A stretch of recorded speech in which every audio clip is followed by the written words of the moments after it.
Қайырлы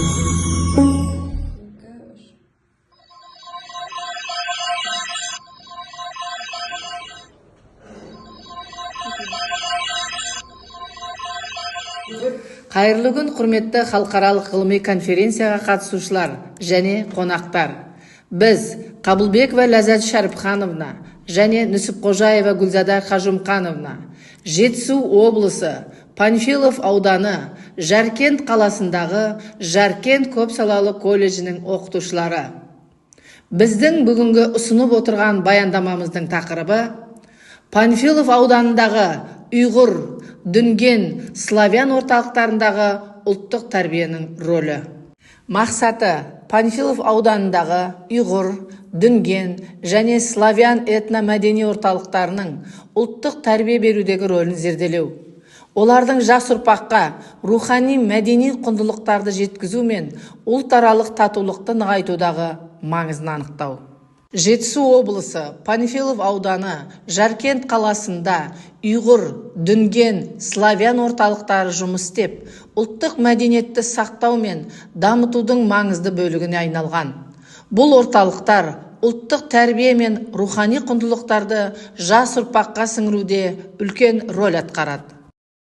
Ұйғыр мәдени орталығы ұйғыр халқының тарихын, әдебиетін және өнерін насихаттаумен айналысады.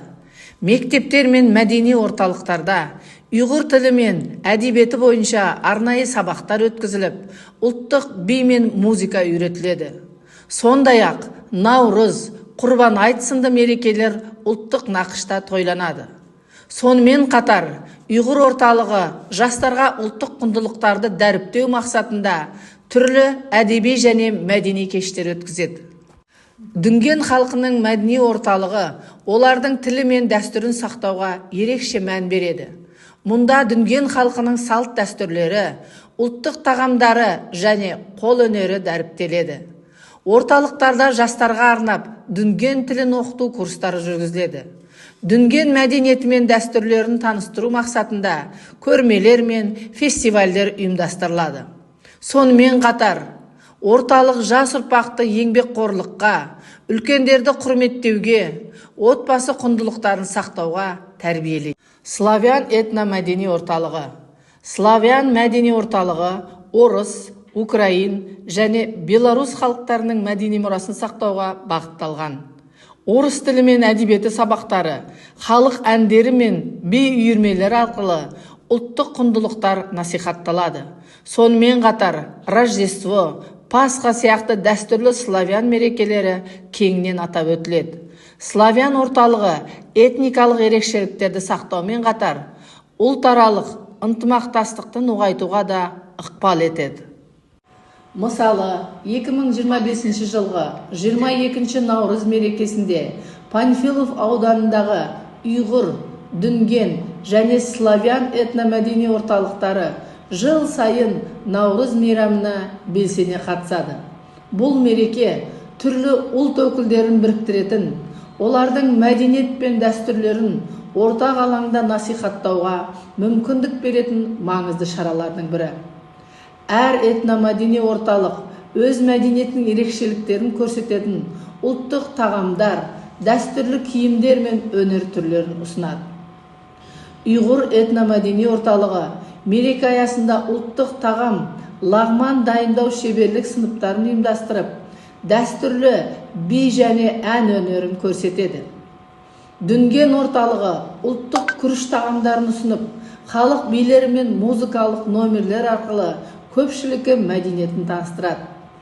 Ал славян орталығы мерекеге арнап Пасха мен көктем мерекелерінің элементтерін көрсетіп, халықтық әндер мен қол өнер бұйымдарын паш етеді.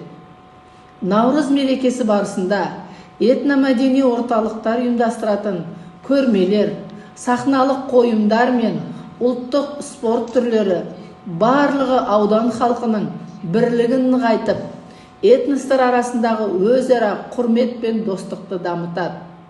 Мұндай ортақ іс-шаралар жастардың бойында толеранттылық, мәдени сан алуандыққа, құрмет және ұлттық бірегейлікке деген мақтаныш сезімін қалыптастыруда маңызды рөл атқарады. Ұлттық тәрбиенің болашағы және даму бағыттары. Болашақта ұлттық тәрбиені күшейту, ұлттың бірегейлігін сақтау мен рухани дамуында шешуші рөл атқарады. Бұл бағытта атқарылуы тиіс маңызды жұмыстардың бірі этномәдени орталықтардың қызмет аясын кеңейту.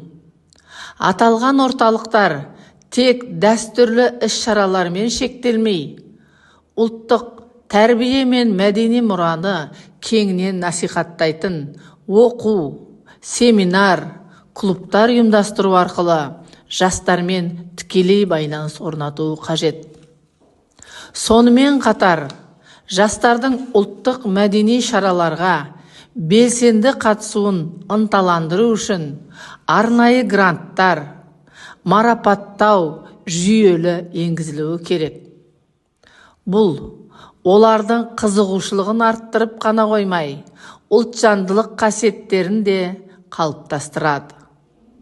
Ұлттық мұраға деген құрмет пен жауапкершілікті сезінген ұрпақ өз болмысын тереңірек таниды.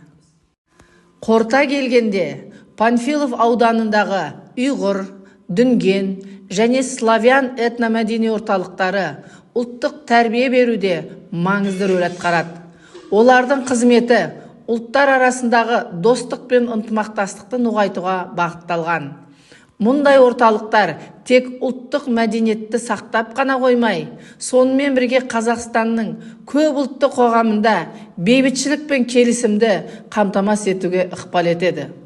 Этномәдени орталықтар арқылы ұрпақ бойына отансүйгіштік, ұлттық сана, тарихи жады мен салт дәстүрге деген құрметті сіңіру, еліміздің тұрақты дамуы үшін қажетті алғышарттардың бірі.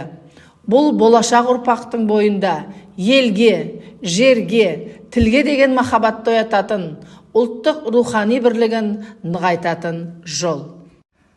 Назарларыңызға рахмет.